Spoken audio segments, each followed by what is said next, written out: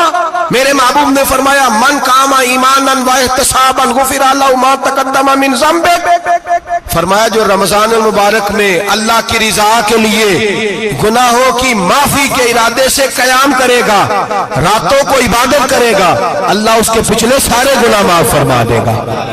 نوجوان ارادہ کریں، پروگرام بنائیں کہ انشاءاللہ قرآن پڑھنا بھی ہے، قرآن پڑھوانا بھی ہے، سننا بھی ہے، اور انشاءاللہ بولیے سننا بھی ہے اور پڑھنا بھی ہے اور پڑھانا بھی۔ ہمت کریں، دلیری کریں، آکے کھڑے تو ہو، اللہ توفیق عطا کرے گا۔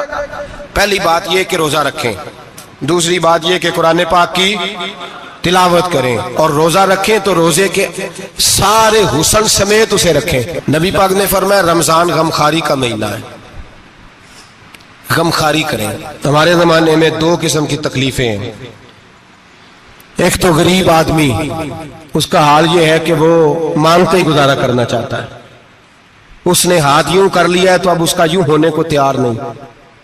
ضرورت اگر کسی آدمی کو کسی دروازے پہ لے جاتی ہے تو برا نہیں، لیکن سوال کا اپنے اوپر دروازہ کھول لینا یہ ٹھیک نہیں۔ فاقہ کشی پیدا کریں، حوصلہ پیدا کریں، تھوڑے پہ گزارا کرنا سیکھیں۔ غریبوں کو بھی اجازت نہیں کہ وہ نکل کھڑے ہوں میدان میں مانگنے کے لیے، ٹولیاں نکلتی ہیں رمضان میں، جتھے نکلتے ہیں خیرات کٹھی کرنے والے۔ بچیں، میرے نبی پاک صلی اللہ علیہ وسلم نے فرمایا جس نے بغیر ضرورت کے سوال کیا، جب قیامت کے دن آئے گا تو اس کے چہرے کے اوپر گوشت نہیں ہوگا، صرف ڈھانچہ ہی ہوگا۔ اتنی بھیانک صورت میں آئے، بغیر اشد ضرورت کے سوال نہ کر، کبھی سوال نہ کر۔ اور امیروں سے گزارش ہے کہ رمضان ہمدردی کا مہینہ ہے، ہمدردی کریں تو سامنے والے کی عزت کا بھی خیال کریں۔ یہ بات درست ہے کہ غریب سیاڑا نہیں ہوتا، اس لیے کہ جس کی جیب میں پیسے نہیں ہوتے بھائی اسے عقل بھی نہیں ہوتی، جس کے گھر کار نہیں ہوتی اسے چلانے کا طریقہ، جس کے گھر اوون نہیں ہوتا اسے چلانے کا طریقہ بھی نہیں آتا، جس کے گھر میں چیزیں ہوتی ہیں اسے چلانا بھی آ جاتا ہے، جدے کر دانے اودے کملے بھی اس کے سیانے ہو جاتے ہیں۔ تو چودھری صاحب، سیٹھ صاحب، نواب صاحب آٹا تقسیم کرتے ہیں، کھڑے ہو کے فوٹو کھچاتے ہیں، فیس بک پہ دیتے ہیں، اور ایک آٹے کا تھیلا اور 10 اخباروں میں فوٹو۔ اللہ سے ڈریں، رمضان ہمدردی کا مہینہ، ہمدردی کا۔ غریب کو دیں تو اس کی عزت کو رسوا نہ کریں، میرے نبی پاک علیہ السلام کے صحابی حضرت عبداللہ ابن عمر رضی اللہ تعالیٰ عنہ ڈھونڈ کے لاتے تھے مسکینوں کو، ڈھونڈ کے، اور جب لاتے تھے تو اپنے دسترخوان پر بٹھا کر اپنے ساتھ افطاری کرایا کرتے تھے.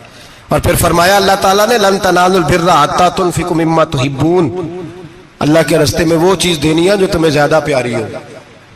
کون سی چیز جو تمہیں؟ میں تھوڑا سا بے باک ہوں، بعض دوستوں کے ساتھ، سب کے ساتھ نہیں. ایک دوست مدرسے میں گھی دینے آئے ایک دفعہ، تو وہ والا گھی دے گئے جو سب سے سستا تھا. تو میں نے کہا مجھے دیانتداری سے بچائے، آپ یہی کھاتے ہیں گھر میں؟ کہنے لگے نہیں. تو میں نے کہا پھر ہم نے بچے مارنے کے لیے تو نہیں نہ رکھے ہوئے، کیا وہ والا گھی اللہ کے راستے میں پیاری چیز دے رہی ہے نا، اس لیے گلے گلے نوٹ لوگ مسجد کے گلے میں ڈال جاتے ہیں، پھٹے ہوئے ڈال جاتے ہیں، کہتے ہیں جوڑ لیں گے مولوی صاحب. او خدا کے بندے، پیاری چیز دینی تھی تو نے، اور تو نے اس کا ترجمہ الٹ کر لیا ہے. سمجھ لیں رمضان المبارک میں کسی غریب کی مدد کرنی ہے تو ساتھ اس کی عزت بھی کرنی ہے. نبی پاک علیہ السلام کے دروازے پر جب یہ جملہ ایک ہے لیکن بڑا قیمتی ہے. صحابہ کہتے ہیں جب ہم دروازہ رسول پہ جاتے تھے خیرات بھی ملتی تھی اور عزت بھی ملتی تھی. خود بھیک دیں خود ہی کہیں منگتے کا بھلا ہو، خیرات بھی ملتی تھی اور عزت بھی ملتی تھی. نبی پاک ساتھ عزت بھی دیتے تھے، مسکین کو غریب کو دیں اور خیر خائی کریں. جوتے بیچنے والے جوتوں کے ریٹ سستے کریں، کپڑا بیچنے والے کپڑے کا ریٹ، درزی صاحب بھی ریٹ سستا کریں، دکاندار بھی چیزوں کا ریٹ، حکیم صاحب پیسے کم لیں، ڈاکٹر پیسے کم کریں، حکومت نرخوں میں کمی کرے، اور یہ کام اجتماعی طور پہ کریں. میرے نبی پاک نے فرمایا رمضان غمخواری کا مہینہ ہے، اس میں غمخواری کرنی ہے، دوسرے کا خیال کریں، احسار کریں، قربانی کریں. یہاں ہر چیز کا ریٹ بڑھ جاتا ہے رمضان شریف میں. ہر آدمی کہتا ہے میرا سیزن آ گیا ہے، توجہ بڑھائیں، خیال کریں، غمخواری کا مہینہ ہے. اور پھر آپ لوگوں سے یہ بھی گزارش ہے کہ رمضان المبارک کا جب مہینہ آئے تو جس آدمی کے ساتھ نیکی کرنی ہے وقت پہ کریں. کسی غریب کو پیسے دینے ہیں، کپڑے دینے ہیں تو یکم رمضان کو دیں. میں اکثر دوستوں سے پوچھتا ہوں، میں کہتا ہوں قاری صاحب نو جوڑا کدو دیندے ہو؟ کہندے 27ویں والے دن. میں کہ مینوں لگ گئی سمجھ، تہاڈی سازش ہے کہ سواں کے پا نہ لوے. ایویں مولوی چودھری صاحب دے نال دے کپڑے پا لے تے کتے لکھیا ہے اینوں دینا ہے 27ویں. تسی دسو 27ویں والے دن کو درزی سی کے دیندا ہے، انہوں 3 گنا بھی پیسے دئیے تو کہندے جڑے باقی نے انہاں دے نہیں بٹن پہ لگ دے میرے کولوں. کتھوں جوڑا سی کے تو کس دن دیتے ہو قاری صاحب کو؟ کیا مقصد ہے؟ پہننے کے لیے دے رہے ہو یا اس لیے دے رہے ہو کہ نہ پہن سکے؟ تو بھائی آپ جب کسی کو کچھ چیز دیں گے تو کب دیں گے؟ جب وہ استعمال کر سکے. غریب کو لوگ فطرانہ دینے جاتے ہیں عید سے 1 دن پہلے، تو کیا کرے گا اس کا؟ وہ نہ تو کپڑے خرید سکا نہ روٹی لا سکا. بلکہ میرے حضرت صاحب فرماتے ہیں رمضان سے پہلے دے دو، رمضان کی نیت کر کے رمضان سے 1-2 دن پہلے دے دو، اللہ رمضان جتنا ثواب ہی عطا فرمائے گا. رمضان سے پہلے دو جس کو کچھ ہے دن، قبل از وقت تیاری کرو. اور میرے قبلہ حضرت صاحب فرمایا کرتے اپنے کپڑے بعد میں، غریب کے بچوں کے کپڑے پہلے، اپنے گھر کی ضروریات بعد میں، غریبوں کی ضروریات. اس لیے کہ اللہ پاک نے ان کا رزق بھی ہمارے گھر بھیج دیا. ہماری ڈیوٹی لگائی ہے کہ تم نے بانٹنا، بانٹنے والے بنو. اور یہ ذہن بنائے کہ پتہ نہیں کس کا حصہ تھا جو اللہ نے میرے گھر بھیجا. یہ ذہن بنا کے بانٹ. اور جس کو دینے جائیں، ہاں آپ کو اجازت ہے تھوڑا بہت پتہ کرنے کی، لیکن تھوڑا بہت تفتیش کرنے کی اجازت، بال کی کھال اتارنے کی اجازت. میں نے دیکھا ہے لوگ غریبوں کا انٹرویو لیتے ہیں، تیرا تو فلانا کمانے والا نہیں،